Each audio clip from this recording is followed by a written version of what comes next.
যুক্তরাষ্ট্রের president Donald Trump জানিয়েছেন, নৌ অবরোধ কার্যক্রমের অংশ হিসেবে যুক্তরাষ্ট্র ইরানের পতাকাবাহী একটি পণ্যবাহী জাহাজের গতি রোধ করে সেটি জব্দ করেছে।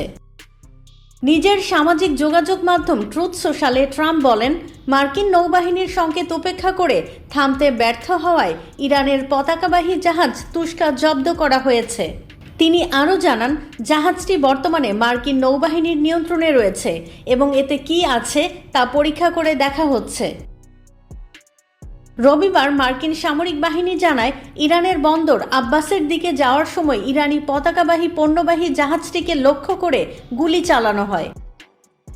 ইরানের সামরিক বাহিনীর দাবি, জাহাজটি চীন থেকে আসছিল। তেহরান যুক্তরাষ্ট্রের এ পদক্ষেপকে যুদ্ধবিরতি লঙ্ঘনের শামিল বলে অভিহিত করেছে।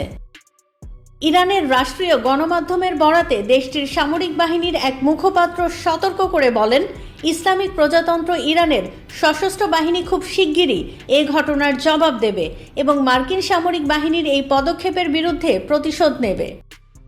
রয়টার্স জানিয়েছে, ইরানের পতাকাবাহী কার্গো জাহাজ জব্দের ঘটনার পর তেহরানের পাল্টা প্রতিক্রিয়ার ঘোষণা নতুন করে উদ্বেগ তৈরি করেছে। এতে আশঙ্কা দেখা দিয়েছে, যুক্তরাষ্ট্র ও ইরানের মধ্যে বিদ্যমান যুদ্ধবিরতি আর কার্যকর নাও থাকতে পারে। Next level, well done, side by side, Fridge.